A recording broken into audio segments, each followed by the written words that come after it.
right, welcome everybody. We're here with another Metal Monday. Today we got a special guest. How are you doing, John? Pretty good.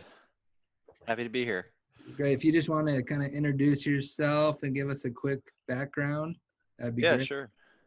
I've been tracking, the aluminum scrap and alloy in P1020 markets for Argus Media for a little under 5 years now, and depending on the day of the week it is, I'm looking at a different angle of aluminum in the U.S. and also some of the export markets. So this has been a turbulent time, and Monday is pretty much the only day of the week I'm not pricing something. Nice. So this is the day that I get to catch my breath a little bit. So how did you get into the aluminum market, John? Give us a little bit of background on how a guy like you finds his way into Sure. the scrap, quasi-scrap business via aluminum. Yeah, well, I got a degree in communications with the focus in journalism from a university here in Houston, University of St. Thomas, and I got into the energy trade publication world. So I did oil and gas magazines. So they need people who can write well to kind of translate all those engineering ideas into readable, interesting articles. So I did that for a little bit, and then I got approached by Argus. And if you don't know, Argus Media is a price reporting agency. And this is just for anybody who's listening who might not know us. Yeah, please. And we're kind of in the same group of companies as Platts, American Metal Market. They're competitors to us. But anyway, Argus's main group of commodities is energy stuff. So there was overlap when I came in from the trade publication world. But instead of going into oil and gas, there was an opening in metals, and I took it. And the rest is history. I love it. So Nice. Yeah, it's a super dynamic, always, ebbs and flows. I mean, you get, big runs, big wins, big losses. It's always just a interesting market. And aluminum seems lately have felt the pain as much or probably more than any, base metal commodity that I'm, especially anything that I'm involved in. So, I mean, I guess I'm yeah. just going to let you kind of touch on your specialty. Sure. I mean, I think the easiest place to see it right now is, with aluminum is, the secondary aluminum market. So, people who make cast alloys for mostly the automotive sector right now are probably hurting the most. You got companies like Real Alloy and Missouri Smelting Technology that serves Toyota. Those two guys are mostly out of the market right now, so that leaves a lot of scrap dealers with not a lot of homes for their scrap. I mean, there's a lot of secondary smelters in the U.S., but most of them are hobbling along right now. Some of them are making more than others, but future's kind of uncertain at the moment. And then the other side of the coin is you have the rolling mill scrap market, so wrought alloys, sheet, coil, all that. That market is kind of buoyed by increased consumption of canned food products and beverage products right now. I mean, with everybody home, everybody buying stuff in bulk, they're seeing a little bit of an uptick in demand for rigid body can sheet and other packaging products. Okay. But even they're hurting because a lot of the investments they've made in the past several years, about the past decade, have been for automotive body sheet. So really the entire aluminum market and the raw material side of it, it's all getting hit right now, and we don't really know. I think the first automaker that's going to come back into the market and ramp up production again is supposedly still Volkswagen. They're going to come in next Monday. That was the preliminary date that they set, and I think everybody else will come in after. So it's the automotive issues have left a big hole in demand for aluminum right now. Where is Volkswagen located at? Where are they? I think their big facility I think is in Tennessee, but like a lot of the OEMs, I mean, I'm sure that they have little facilities strung out across the country, but mostly Appalachia and Midwest. Okay. And as far as the automotive side, John, I mean, how big of a player are they in the aluminum as a whole? I mean, and this is just maybe for layman's terms, is Sure. secondary mills, secondary aluminum scrap is, I mean, from the automotive side, is that a big driver of that price? Oh yeah. Um, it's easily. I've heard different specific percentages when you ask, like, what part of the end market automotive is for secondary aluminum, but Mm-hmm. it's way more than half. Could be more than three quarters. Kind of depends. But there's a lot of these secondary smelters. They have non-automotive accounts that they sell to, but there's just no replacing, the automotive ones. So that's why it's kind of tough. And is there a projected timeline? So I say Volkswagen, they're looking at coming back, you said next week. Yeah. Um, and so let's say that, let's say perfect case scenario, Volkswagen comes back next week, and then the other two come back the following week. How long is it going to take, projection, just using like historical data? How long is it going to take to kind of get that supply line started again, get that consumption started again, to where you might see some supply side, or demand side relief, to where the demand might catch up with some of the supply that's out there? That's a good question. The only case study we have on this, and I've only been doing this for, like I said, like around the past 5 years, so I don't Yeah, have the longest view. But and more just last volume, more volume, not price or anything, just kind of like, right, what does that volume look like?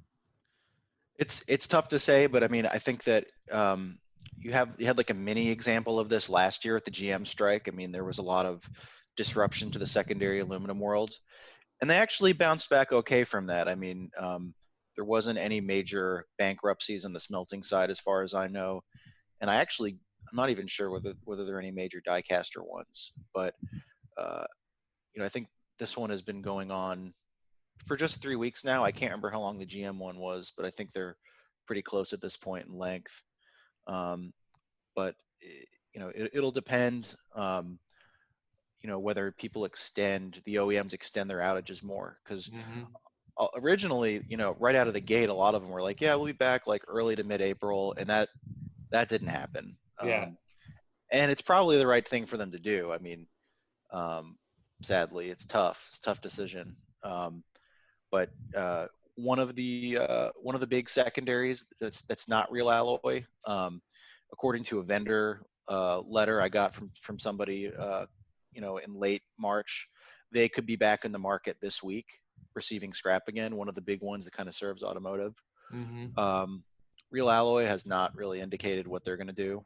Um, they're still producing, alloy for non-automotive accounts, Deox, Yeah. um, but it's all really up in the air at this point.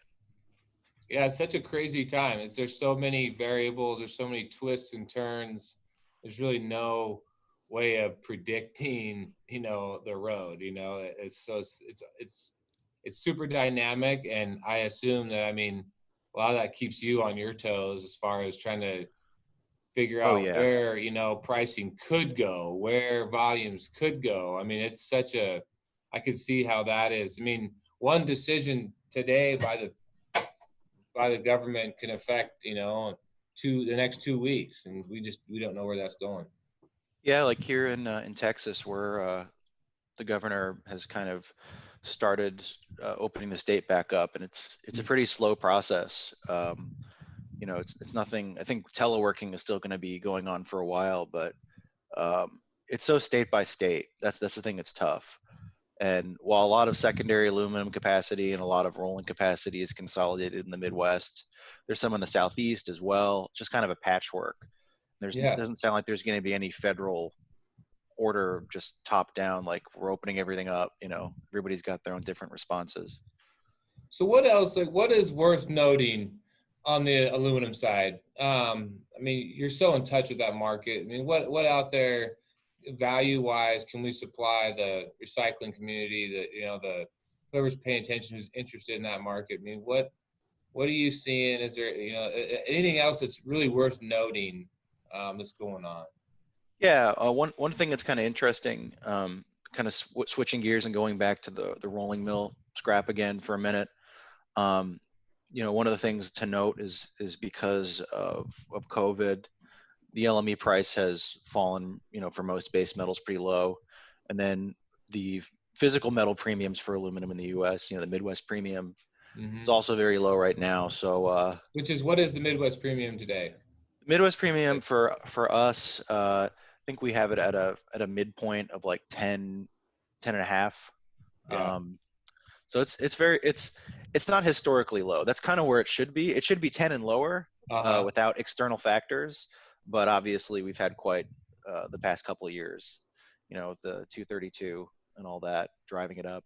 Um, but I think one of the things that's interesting is, and I'm sure that like all the dealers are noticing this. Some of these brokers, took some contract business.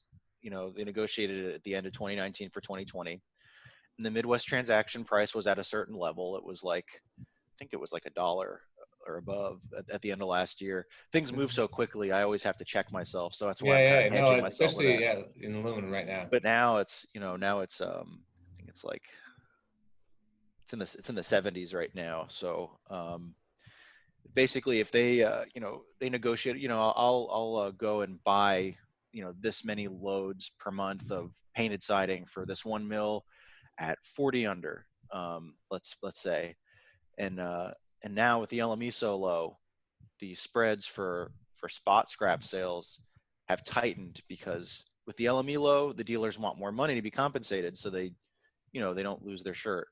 So those old Yeah. spreads don't quite work. So there's been kind of a supply crunch from brokers on stuff like rolling mill scrap and UBCs. Hmm. We might see some brokers be declaring force majeure on some of the UBC positions they took in 2019. I haven't heard anything yet, but I know some people who are sweating right now. Not necessarily everybody, but everybody takes a certain amount of risk when they decide what kind of contract business they're going to do. Yeah. And if you if you're really behind on your contract right now, like it's going to be tough because like again, like say like you negotiated to I don't know, you're going to get paid a certain percent for the UBCs that you supply, X number of loads.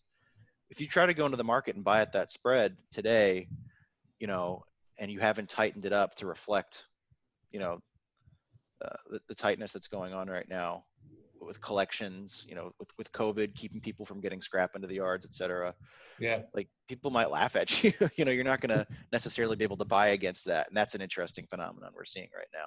So Yeah, that is I mean, I think a lot of people don't, a lot of smaller scrap facilities or whatever companies don't understand how the brokers work. I mean, they'll go in and position themselves, like you said, at the end of 19 for all of 2020 at certain spreads on certain items for certain mills, commit to X amount.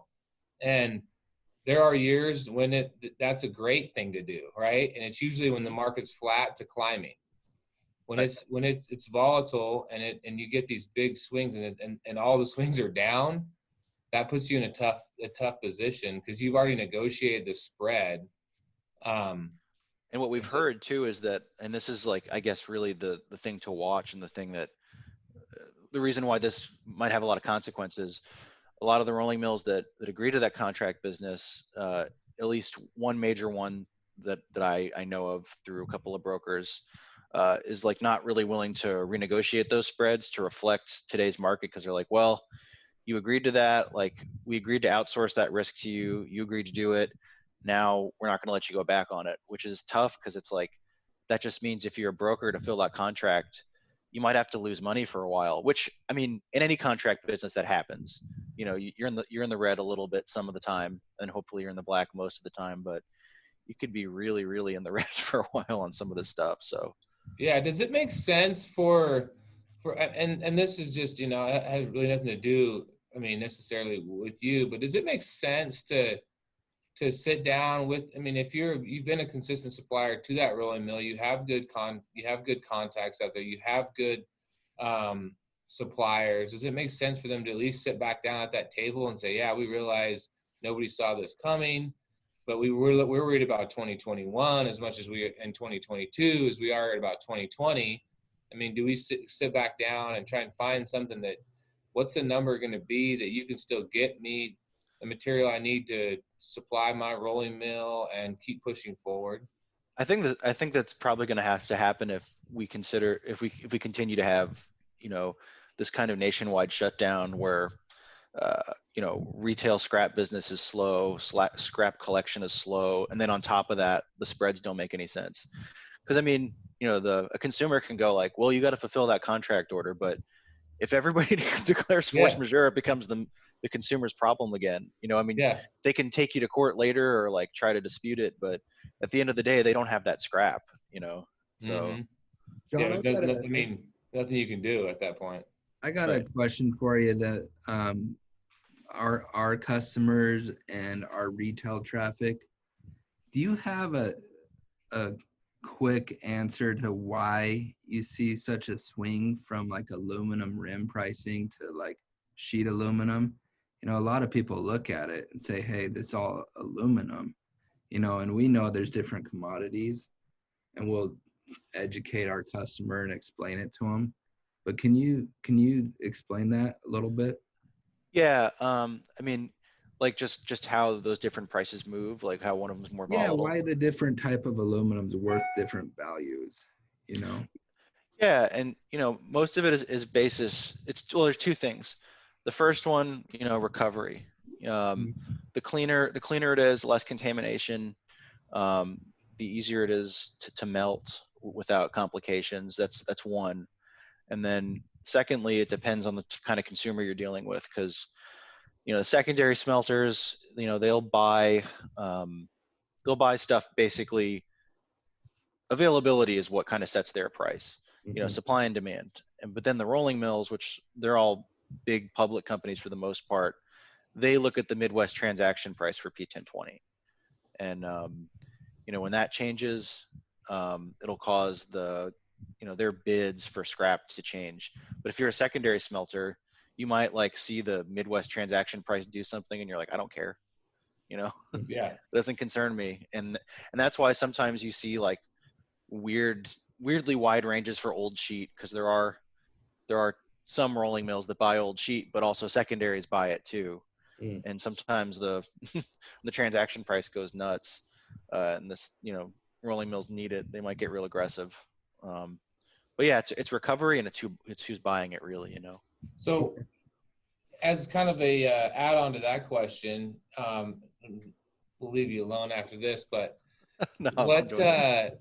what role right now is the export market playing in this domestic aluminum market? Yeah, that's a good question. Yeah, you have a couple of things happening in export right now that's interesting. China, and the people who are in the market still, um, you know, that are no longer being affected by COVID as much. Those people are finding that there's not a lot of scrap in the U.S. because of you know, poor scale prices for ferrous scrap, Mm-hmm. and just poor flows of it. So the export market is kind of realizing that to get scrap from the U.S. right now, they got to increase their bids to get that. So Zorba, for example, that's going up.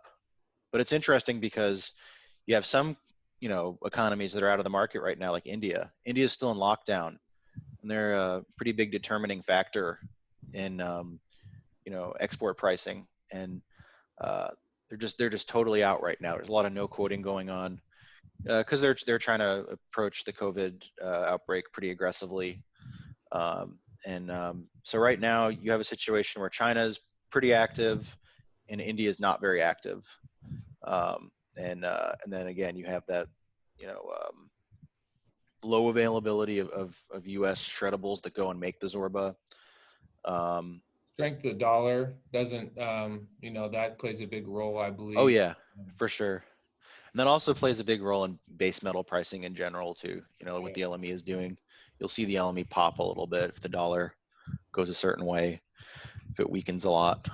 Um, Yeah. but yeah, the export market's just a big. It's become very complicated, but it's you know, for the most part, the theme I guess there is that you'd think that the exporters, it would be totally a buyer's market just because there's so many US consumers out, but there's also not a lot of scrap. So it's Yeah. kind of a weird That's the back and one forth. interesting dynamic that I've noticed on my end is, yeah, the pricing is shitty at best, but there's still demand for the scrap. Yeah. And that being said, like as a scrap, as a scrap processor, seller, that at least leaves you there is that positive, because I've seen it where the 08, 09, where there wasn't even a market for it, regardless Right. of what the LME tells you the price is. When there's no market, there's no consumption. It doesn't matter what the LME says. I'd almost rather see the LME be low, but there to be demand, because that at least means you can move Negotiate. the system. Yeah. I mean, there is kind of that caveat from my perspective on the scrap seller end. At least I'd rather see some consumption. Right. And I think that the challenge is finding who's buying in this environment, because there are people who are buying. It's just a matter of people are responding to this crisis differently. Some people are taking longer shutdowns. Some people are trying to power through it. It also depends like how much finished product inventory people have on the floor, and what they think that their customers are going to do. But at this point, like I said, other than Volkswagen, it looks like everybody is going to wait till at least May to come back. So it's like, it's tough. Yeah, no, it's a super dynamic, super challenging marketplace, and I just want to thank you for taking the time out of your day and from your home office and just sitting down with us. And I can't wait. I look forward to having you on here again and just kind of giving us your Yeah, sense on the this aluminum. is fun, and I appreciate you guys doing this. I like watching them. Keep posting them. Yeah, we will. Yeah, we got a good aluminum guy. We got a good copper guy. Mhm. Next we find the nickel, the specialty alloy guy. We keep building up the team and like just doing our best to provide the people that are watching this a little bit more information. I mean, that's all we get out of it. We're just trying to get a little smarter every day and hang around smart people. Awesome. Well, it was a pleasure talking with you guys, and I'll talk to you soon. All right, take care, John. Thanks, Thanks. John. Have Later. a good one. You too. Thanks, guys.